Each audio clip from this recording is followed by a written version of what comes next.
여러분 안녕하세요. 오늘은 예수께서 야훼이신 증거들 153가지 중에 14번째 증거로 유일신론, 양태론, 삼위일체론 이 세 가지를 비교하면서 말씀드리도록 하겠습니다. 먼저 예수님과 사도들이 가르친 초대교회의 유일신론에 대해서 말씀드리자면 한 분 하나님에 관한 신론은 십계명에 명백하게 기록되어 있고 특히 제1계명, 2계명, 3계명은 다른 모든 성경 기록보다 절대적으로 권위가 있고 주 하나님께서 성경 기록보다 먼저 친히 돌판에 기록해 주신 명령대로 믿는 신론입니다. 곧 오직 한 분 야훼만이 하나님이시라는 거죠. 당시의 유일한 성경인 구약 성경에 명시된 이 신론은 주 하나님의 종인 선지자들과 야훼 증인인 선민들이 믿었으며 증거했고 하나님이 모든 선지자들을 통하여서 확증한 신론이라는 것입니다. 하나님의 아들 예수께서도 다른 신이 없다고 부인하시며 동일한 신론만을 증언하셨습니다. 그 유일하신 참 하나님께서 친히 낳으신 아들은 완전한 사람이시며 주 하나님과 완전한 사람이 하나로 연합되신 분이 예수님이시라고 믿는 신론입니다. 유일한 중보자, 즉 완전한 사람인 아들 안에 야훼 하나님께서 계신다는 신론입니다. 곧 아들 안에 아버지가 계시는 거죠. 아들이라는 사람을 초소로 삼고 형상으로 삼고 그 안에 하나님 아버지 야훼께서 계신다는 신론입니다. 구약의 성령은 영이신 야훼 자신이시고 신약의 성령은 하나님과 사람 또 아버지와 아들 또는 야훼와 메시아로 하나로 연합된 예수님의 영이라는 것입니다. 하나님과 사람한테도 각각 하나님의 영, 사람의 영이 있죠. 아버지의 영, 아들의 영이 있습니다. 야훼는 영이시고 메시아 영도 있죠. 이렇게 해서 둘이 하나로 연합된 신인이신 예수님의 영이 신약의 성령이라는 믿음입니다. 아들 사람의 영이신 그리스도의 영과 하나님 아버지의 영이 하나로 연합되신 영이 바로 신약의 성령이다라는 신론이 초대교회 유일신론이라는 것입니다. 다음은 3세기와 20세기에 등장한 양태론이라는 유일신에 대해서 설명을 드리자면 한 분의 하나님께서 아버지와 아들과 성령의 역할을 하신다는 신론입니다.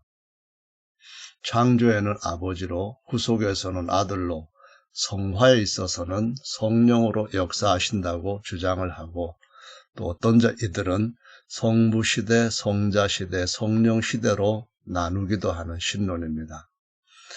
이것은 비유로 이렇게 설명을 하는데요. 한 사람이 집에서는 아버지, 교회에서는 목사, 학교에서는 교수 역할을 할 수 있지만은 세 사람이 아니라는 것입니다. 이런 비유와 함께 물로 양태론을 설명을 하는데요. 상온에서는 액체, 영하에서는 고체, 100도씨 이상에서는 기체인데 그러나 액체, 고체, 기체의 분자식은 똑같은 H2O라는 것입니다. 이것이 바로 양태론적 유일신론을 설명하는 것이죠. 터툴리안이 라틴어로 트리니타스라는 단어를 만들고 이 단어로 삼위일체 개념을 처음으로 주장을 했습니다. 또한 터툴리안은 가면, 역할이라는 뜻의 라틴어 페르소나를 사용해서 한 하나님 안에 세 페르소나가 있다. 곧 세 위격 또는 세 인격이라는 삼위일체를 주장을 했습니다. 프락세아스는 한 분 하나님의 세 가지 페르소나라고 세 가지 역할이라는 의미로 주장을 했습니다. 터툴리안과 프락세아스의 논쟁에서 양테론은 터툴리안으로부터 성부가 십자가에 못 박혀 죽었다는 말이구나 해서 성부순환설이라는 비난을 받게 되었습니다. 또 양테론은 중국의 가면극 변검과 아주 닮았습니다. 여러 개의 가면을 가지고 순식간에 가면을 바꾸는 연극인데요. 여기서 변검이라고 했을 때에 이 검은 뺨을 의미하는 겁니다. 얼굴이 갑자기 변하는 것. 그래서 한 분 하나님이 아버지 역할, 아들 역할, 성령 역할 그렇게 빨리빨리 마치 변검처럼 바뀐다라고 이 변검과 양테론이 닮았다라는 얘기들을 하고 있습니다. 다음은 이 양테론과 논쟁을 했던 또 다른 신론, 역시 그들도 율신을 믿는다고 하는데 삼위로 되어 있는 율신을 믿는다고 주장을 합니다. 이것은 바벨론에 뿌리를 두었고 4세기에 정립된 신론입니다. 터툴리안은 삼일체론을 정립하지 못하고 죽었습니다. 220년경에 죽고 그 다음에 한 100년쯤 흐른 후에 삼일체론에 대해서 계속해서 논쟁들이 어영 기독교 안에 생기기 시작을 했는데요. 325년에 그 어영 기독교 안에서 생긴 문제를 해결하기 위해서 니케아 회의를 열게 됩니다. 이 회의에는 당시에 제국 전역에 퍼져 있는 수십만 명 목회자들로부터 발람이라고 비난과 조롱을 받는 어용 목회자들, 변질된 자들이 250여 명이 황제의 소집령에 따라서 모였습니다. 이 325년 니케아 회의에서 성자도 성부와 동등한 하나님, 제2위 하나님이라는 신조를 만들어내게 됩니다. 그러나 이 신조를 작성을 할 때에 참석자의 다수가, 거의 절대 다수가 이 신론에 동의하지 않았습니다. 그러나 동조하지 않는 자는 추방한다는 황제의 명령과 협박에 굴복해 자신의 신앙과 상관없이 사인을 했습니다. 그리고 325년 이 니케아 회의에서는 이 삼일체론 중에 제2위 하나님만 결정한 것이 아니라 이교도의 많은 다른 것들도 도입을 했습니다. 콘스탄틴은 이 회의를 주관했고 그가 죽을 때까지 폰티팍스 막스무스라고 하는 직을 가지고 있었던 것을 볼 수가 있습니다. 이제 콘스탄틴도 죽고 난 뒤에 황제들이 자기들이 갖고 있는 종교와 정치적 성향에 따라서 이 삼일체론은 이단과 정통이라고 하는 시소를 계속 이어가게 되는 것을 볼 수가 있습니다. 380년 데오도시우스가 어용 기독교를 사실상 로마의 국교로 공포를 합니다. 392년에는 전 제국으로 국교화를 명령하게 되는데요. 이 황제 슬하에 있던 어용 기독교, 제국 기독교만 이 신론을 따랐을 뿐 당시의 절대 다수의 순수한 교회들은 초대교회의 율신론을 따르고 있었습니다. 그 후 데오도시우스 황제는 381년에 콘스탄티노플 회의를 소집을 합니다. 거기에서 성령도 동등한 하나님이라고 해서 1위, 2위, 3위라고 하는 삼일체 교리를 정립을 하게 됩니다. 이렇게 해서 세워진 삼일체 교리가 아까 말씀드린 것처럼 10년도 안 가서 이단으로 전락을 하게 되고 또 엎치락 뒤치락 했던 것을 자세하게 다른 시간에 설명드리도록 하겠습니다. 이번에는 양테론에 대한 문제를 말씀을 드리겠습니다. 양테론적 율신의 문제는 상당히 많습니다. 양테론은 오직 한 분이라는 제1계명을 지키기 위해 등장한 신론이기는 한데 안타깝게도 셋이 하나라는 바벨론의 삼신론 틀에 갇히게 되었습니다. 완전한 사람인 아들의 역할은 없고 하나님이 아들, 사람 역할을 한다는 신론입니다. 야훼 하나님은 단지 거룩한 영이시지만 주 예수님은 야훼 하나님과 완전한 사람이십니다. 완전한 사람은 속사람과 겉사람으로 연합된 사람이죠. 이러한 예수님께서 하나님과 제사장과 어린 양으로 역할을 하시는 겁니다. 그런데 양태로는 이렇게 설명하지를 않고 있습니다. 예수님께서 신격과 인격으로서 아버지, 아들, 성령으로 세 가지 역할을 하시는 것을 구별하지 못해서 하나님, 곧 야훼가 세 가지 역할을 한다고 오해를 하고 가르치고 있습니다. 양태로는 아들 안에는 오직 하나님의 한 영만 계신다고 하는 단성론에 빠져들고 말았습니다. 하나님이 사람인 아들의 역할을 하셨다는 양태로는 사실상 하나님이 죽으실 수 없는 분이시기 때문에 그가 아들 역할을 하여 죽었다 할지라도 배우가 사실은 죽지 않았지만은 연기나 한 것과 같다는 의미를 사람들한테 안기고 있습니다. 그래서 아버지가 사람으로서 아들 역할을 하는 것은 말도 안 되지만은 어쨌든 성부 순환설을 주장하는 자들이라는 비난을 터툴리안으로부터 지금까지 받고 있습니다. 바꿔야 됩니다. 왜 잘못된 가르침을 가지고 비난받으며 참된 진리 말씀도 전하는데 이런 것들로 인해서 걸림돌을 스스로 만들고 가는 것입니까?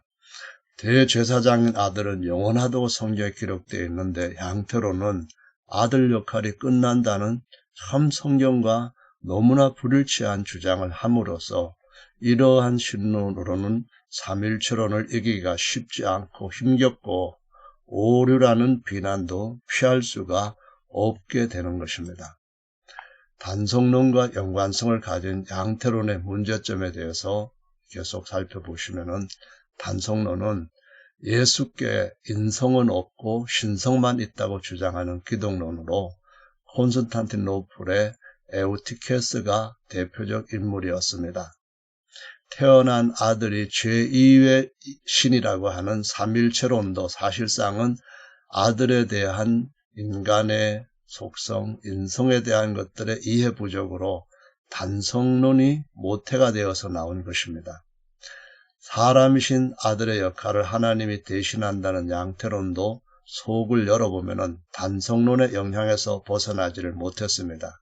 양태론자들은 아들 안에 사람의 영, 곧 아들의 영은 없고 하나님의 영만 있다고 주장을 하고 있기 때문입니다. 하나님은 죽으실 수도 없는 절대적인 신격이신데 양태로는 하나님이 죄인을 대신해 죽으시는 사람, 아들 역할을 했다고 함으로써 사실상 초대교회에 등장했던 가현설이나 유일하신 중보자 사람이신 그리스도 무용론을 연상시키게 합니다. 구속이 끝나면 아들도 사라진다는 양태로는 결국은 단성론에 이르게 합니다. 그러니까 아들 안에는 하나님의 신격만 있다고 주장하는 것으로 아들은 더 이상 존재하지 않는다는 의미가 됩니다. 양태로는 아버지께서 유일한 중보자인 사람, 디모데전서 2장 5절의 기록처럼 아들을 보내셨다는 수많은 구절들, 특히 요한복음에 보면은 아버지께서 아들을 보내셨다는 말씀이 굉장히 많이 나오는데 이런 말씀들을 다 부인을 하는 그러한 모습을 보입니다. 왜곡을 하는 거죠. 사실상 그 내면에는 단성론을 따르고 있다는 것을 보여주고 있을 뿐입니다. 양태로는 하나님께서 낳으신 아들과 하나님께서 지으신 아들의 차이를 거의 모르고 있습니다. 따라서 양태로는 이 교리를 지키기 위하여서 여러 구절의 복음의 깊은 진리를 제물로 삼고 있는 것도 사실입니다. 다음은 양태로는 성경이 변제되었다는 주장도 한다는 것인데요. 말라기 3장 1절과 마태복음 11장 10절에 관한 설명이 양태론의 민낯을 보여줍니다. 말라기 3장 1절에 만군의 야훼가 이르노라 내가 내 사자를 보내리니 그가 내 앞에서 길을 예비할 것이요 또 너희의 구하는 바 주가 호련히 그 전에 성전입니다. 임하리니 곧 너희의 사모하는 바 언약의 사자가 임할 것이라 라고 기록이 되어 있는데요. 마태복음 11장 10절은 기록된 바 보라 내가 내 사자를 내 앞에 보내노니 저가 내 길을 내 앞에서 예비하리라 하신 것이 이 사람에 대한 말씀이니라 라고 기록이 되어 있습니다. 말라기 3장 1절에 내 앞에서 여기 보면은 내 앞에서 있지 않습니까?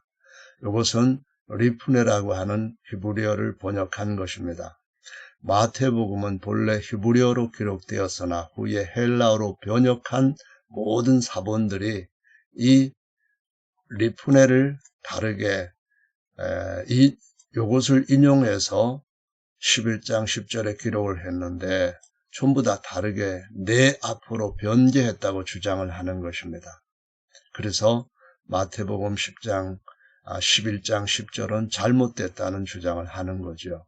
근데 여기에서 해석을 위한 핵심은 뭔가 하면은요. 여기 보면은 주가 호련히 전에 임할 것이고 언약의 사자가 임할 것이다 라고 하신 말씀입니다. 이때는 아직까지 예수께서 세상에 나타나시지 않은 때 또는 아버지께서 아들을 보내시지 않은 때입니다.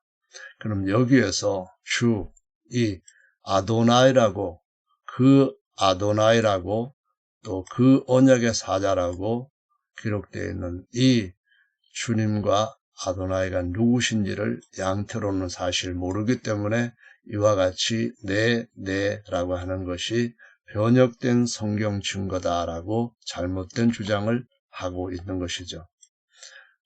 이어서 말씀을 계속 설명을 드리겠습니다. 내 앞이라고 하는 기록도 율신에는 아무 문제가 없습니다. 리프네는 본래 뭐 앞에 그래서 before 뭐 뒤에 네헤르라고 하는 요 뒤에는 after, before 앞에 뒤에 그런 의미로 사용되는 겁니다.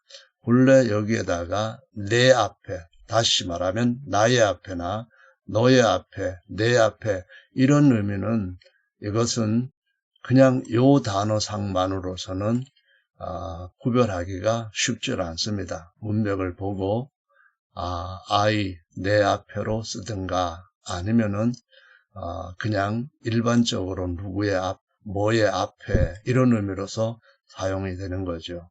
선조에서는 이 리프네만 기록되어서도 내 앞에라고 번역된 것이 물론 많이 있습니다. 그런데 이 단어는 본래 얼굴을 뜻하는 파님이라고 하는 단어에서 파생되었기 때문에 얼굴 앞에 곧 면전에 또는 in the sight라는 의미로 사용이 되었습니다. 많이 사용되는 말입니다.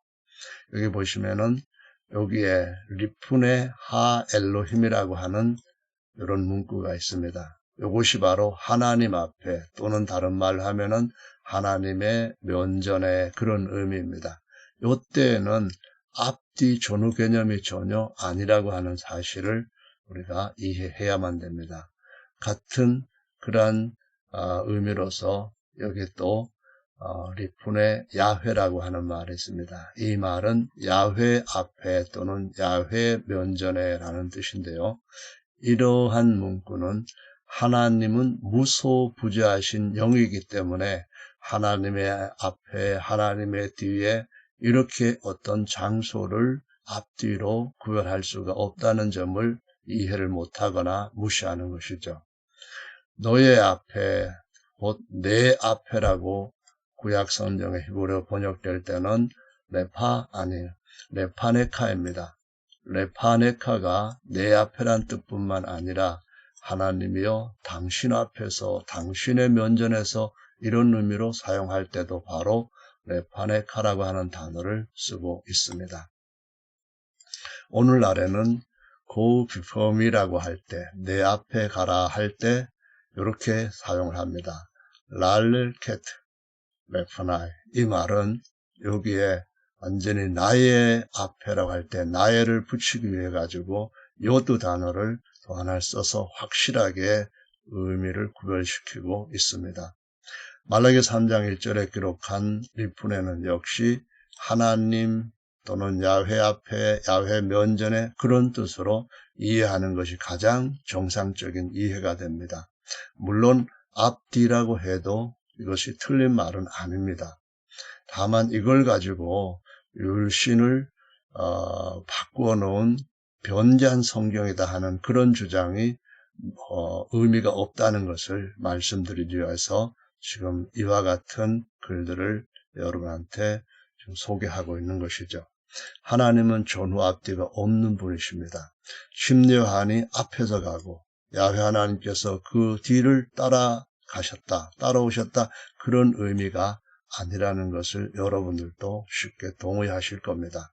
이와 관련된 이사야 40장입니다. 40장 3절도 단지 광야에서 야훼의 길을 예비하라 라고 기록이 되어 있습니다. 히브리어로 마태복음과 다른 복음서도 내 앞에라고 기록되어 있는 말씀들을 볼 수 있습니다.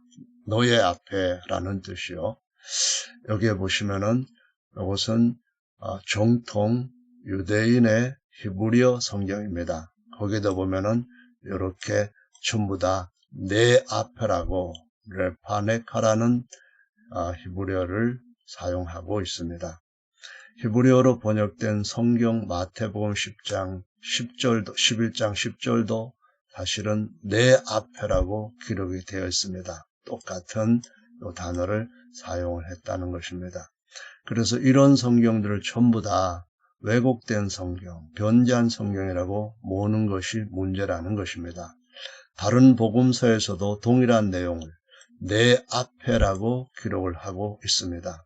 마가복음 1장 2절에 보시면은 선지자 이사야의 글에라고 말씀하는데요. 사실상 이 말씀은 이사야 40장의 말씀과 말라기 3장의 1절 말씀을 같이 합쳐서 설명하는 것입니다.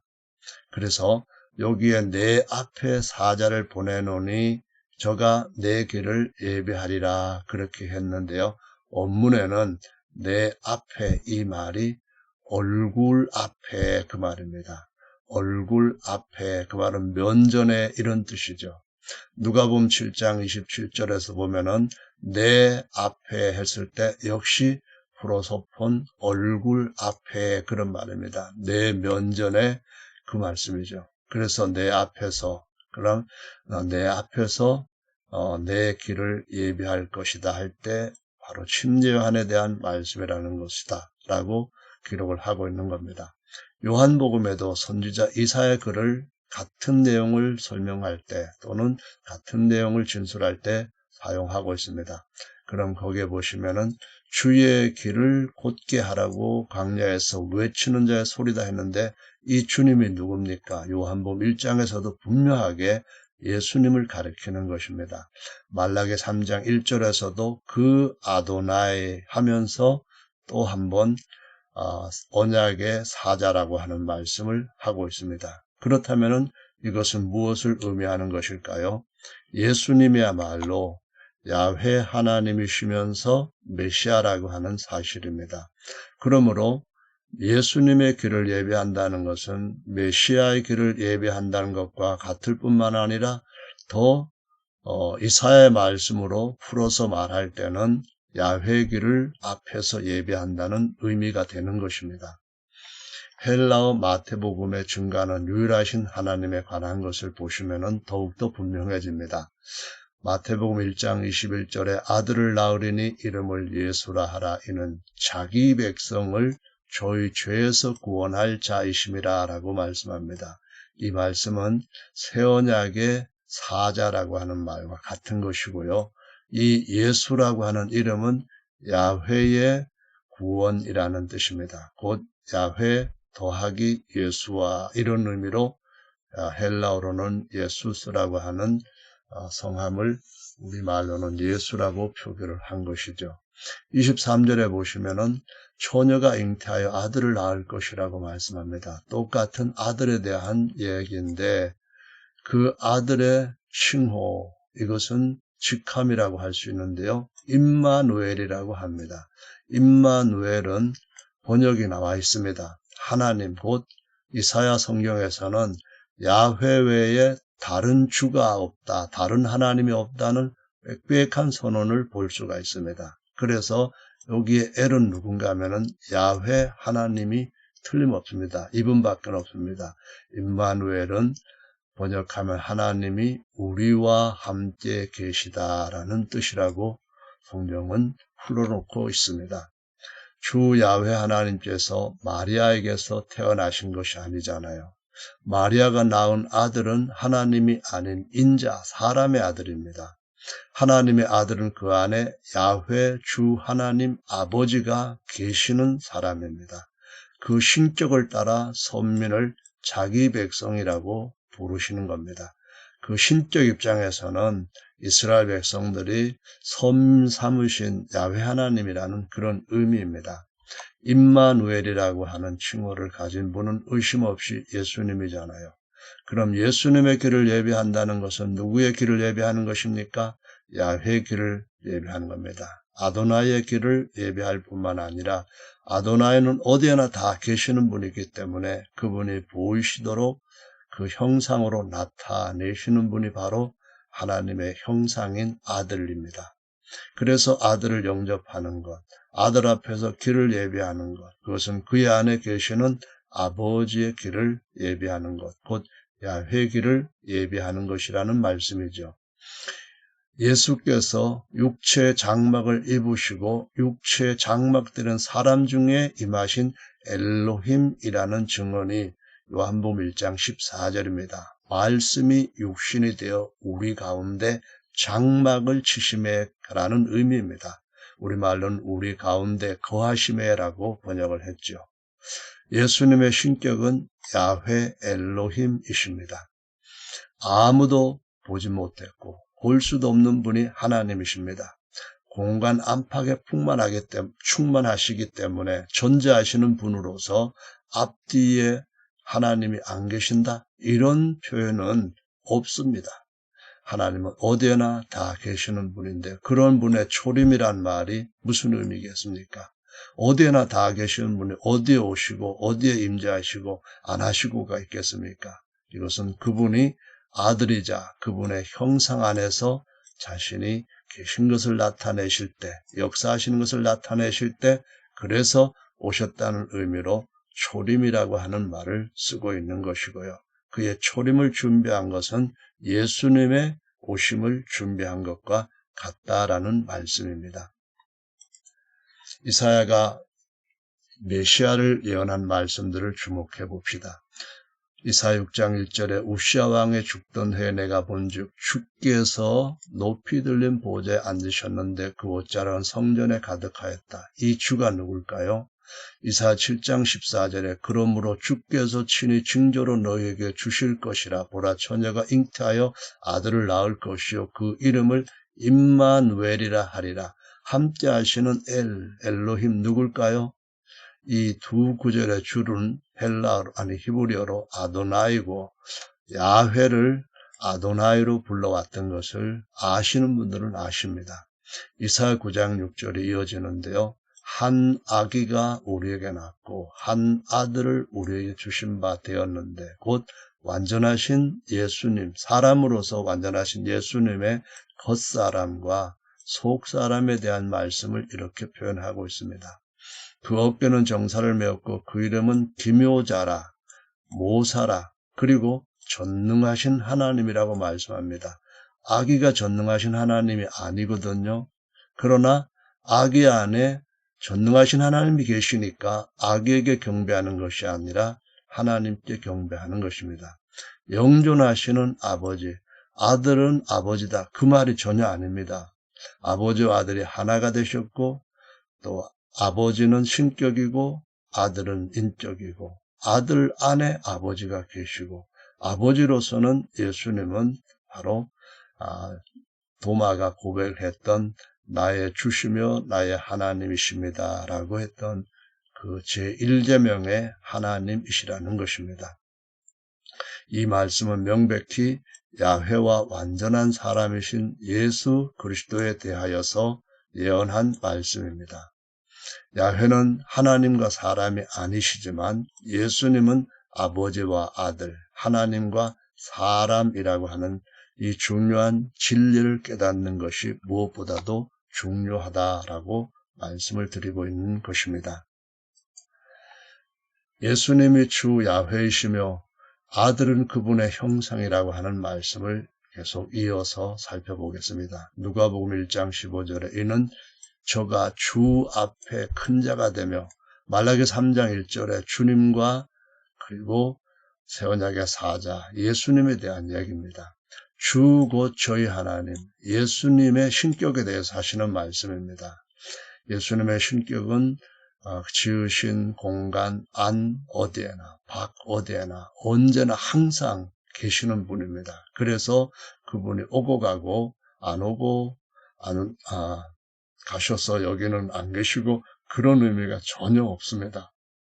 저가 또 엘리야의 심령과 능력으로 주 앞에 가서 누굽니까? 야훼입니다. 예수님 안에 계시는 그 하나님이 주 야훼 하나님이십니다. 그래서 주를 위하여 주의 앞에서 주의 백성 주 앞에 가서 모두가 다 이 말씀은 예수님에 대해서 하시는 말씀입니다. 예수님은 하나님이시고 예수님은 그 하나님을 보여주시는 임재를 보여주시는 그분의 형상입니다. 따라서 주 앞에 주님 모두가 다 예수님께서 마태복음 11장 10절에서 말씀하신 것과 똑같이 그 아들을 영접하는 것은 아버지를 영접하는 것임을 보여주시고 있는 것입니다. 누가복음 1장 76절에서 주 앞에 주의 백성 누굽니까? 이것이 마태복음 1장 21절에서 저는 자기 백성을 저희 죄에서 구원할 자다 이렇게 말씀합니다. 예수님을 두고 하는 말씀이 명백하지 않습니까? 임마누엘 누굽니까? 바로 곧 저의 하나님이십니다. 예수께서 오신 것은 저의 하나님이 아들 안에서 오신 것이라고 증거를 하고 있습니다. 이사야 말라기의 예언대로 오신 주님을 영접한 자들 요한복음 1장에 나옵니다. 자기 땅에 자기 백성이 영접하지 않았습니다. 침례요한이 그 영접하라고 그들을 마음속에 회개시키고 했는데 제사장 서기관들 바리새인들 영접 안 했습니다. 영접하는 자 곧 그 이름을 믿는 자들에게는 그 이름을 믿는다는 것이 무엇입니까? 바로 야훼라는 그분이 구원자가 되실 때 야훼수아, 예호수아는 바로 예수이시고 야훼가 구원이 되셨다 하는 것을 믿는 자들이라는 말입니다. 그러면은 영접을 하게 되고 하나님의 자녀가 되는 권세를 얻게 된다고 말씀하시고 있죠. 14절에서는 조금 전에 말씀드린 것처럼 말씀이 육신이 되어 우리 가운데 거하심에 이것이 바로 우리 가운데 장막을 치심에라는 본래 의미입니다. 우리가 그 영광을 보니 아버지의 독생자 영광이요 은혜와 진리가 충만하더라. 요한이 그에 대하여 증거하여 외쳐가로되 내가 전에 말하기를 내 뒤에 오시느니 이제는 예수님이 육체의 몸을 가지고 계시니까 앞에 있고 뒤에 있고가 이게 성립이 되는 겁니다. 정확하게 이제는 그렇게 말할 수가 있는 환경이 된 것입니다.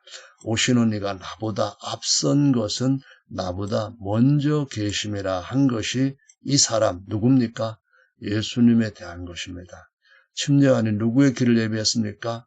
자기 뒤에 오실 분을 위해서 예비했는데 그 뒤에 오시는 분은 바로 예수 그리스도이십니다. 율법은 모세가 바로 언약의 사자입니다. 그러나 은혜와 진리는 예수 그리스도가 언약의 사자입니다. 본래 하나님을 본 사람이 없으되 아버지 품속에 있는 독생하신 아들, 이건 흠정역 표기가 정확한 의미입니다. 그래서 흠정역 표기한 우리 개역성에 하면은 아들 하나님이 태어났다 이런 식 엉뚱한 해석이 나올 수가 있는 사본상의 문제라는 것을 설명을 드리는 시간이 있겠습니다. 야훼께서 야훼 예수와 구원이죠. 예호수아로 오셨고 그분이 바로 주 하나님과 아버지와 아들 또 그분이 그리스도로서는 새 언약의 사자이시라고 증거하고 있습니다. 여기까지 오늘은 예수님께서 아버지와 아들이시고 야훼와 메시아이기 때문에 야훼의 길을 예비할 수 있는 유일한 방법은 그의 형상이자 그와 하나가 되어서 자신을 나타내시면서 사람들 가운데 장막을 치시고 오신 그들의 하나님 예수님을 영접하는 것이 맞는 것이고, 하나님 아버지는 자기 형상인 아들을 보고 자기가 보내신 아들을 보고 내 앞에서 길을 예배하는데 너의 속에 내가 너와 함께 내 백성을 찾아가 임마누엘 하겠다. 그런 말씀을 하신 것이 너무나 명백하다는 말씀입니다. 감사합니다. 이것으로 마치겠습니다.